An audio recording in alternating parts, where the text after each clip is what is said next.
Assalamualaikum dan salam sejahtera. Selamat datang ke dalam channel ini. Sebelum mula, sila tekan subscribe dan aktifkan butang loceng agar anda sentiasa mendapat info terbaru dan panas daripada channel ini. Terima kasih. Tiba-tiba lagi kenyataan saksi pendakwaan. Joanna Yeoh Ging Ping tidak konsisten dan berubah-ubah di mahkamah kejutkan hakim dan ramai. Episod pembukaan akaun bank oleh Datuk Seri Najib Razak dengan M-Bank pada 2011 jelas menunjukkan ia bertujuan untuk menerima sumbangan daripada Arab Saudi. Perkara itu disahkan bekas pengarah urusan kumpulan M-Bank, Chia-Teck Kwang, ketika memberi keterangan di Mahkamah Tinggi. Chia menjelaskan ketika beliau berjumpa Najib di kediaman Najib di Bukit Tengkuh, bekas Perdana Menteri itu sendiri memberitahu kepadanya mengenai kemasukan wang sumbangan daripada Arab Saudi sebanyak 100 juta US dollar untuk aktiviti Islam. Semasa perbicaraan kes SRC International Sendirian Berhad, Najib memberitahu mahkamah bahawa beliau percaya wang sejumlah 42 juta ringgit Malaysia yang dimasukkan ke dalam akaunnya adalah dermah dari Arab Saudi dan bukannya daripada syarikat SRC. Perkara itu menjadi konkret apabila bekas pengurus perhubungan M-Bank Joanna Yeoh Ging Ping yang mengendalikan akaun Najib mengaku beliau percaya Najib mengeluarkan cek-cek berdasarkan pengetahuannya bahawa akaun beliau mempunyai wang yang secukup. Hal ini kerana beliau percaya menerima sumbangan dari Arab Saudi.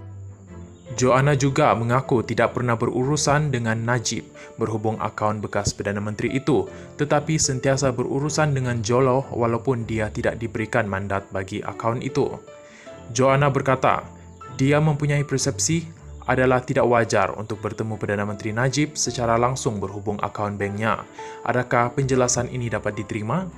Bukankah sebagai pegawai bank yang mengendalikan akaun milik seorang PM, Joanna sepatutnya mendedahkan perkara sebenar kepada Najib?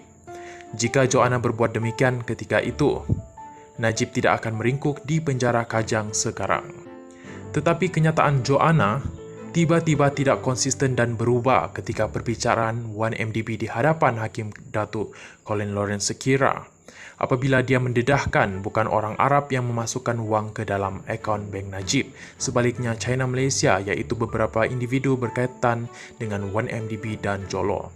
Tindakan Joanna yang memandang remeh dalam urusan bank Najib mencetuskan persoalan dalam kalangan netizen. Adakah wanita itu bersekongkol dengan Joloh bagi mengenahkan Najib?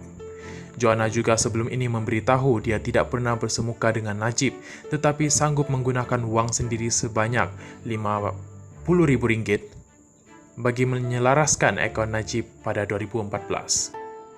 Menurut keterangan Joanna di Mahkamah Tinggi, dia terpaksa menggunakan wang sendiri berikutan akaun Najib yang berakhir dengan nombor 906 mempunyai pengeluaran berlebihan kerana terdapat cek berjumlah RM80,000 yang dikeluarkan tanpa baki mencukupi tahun 2014.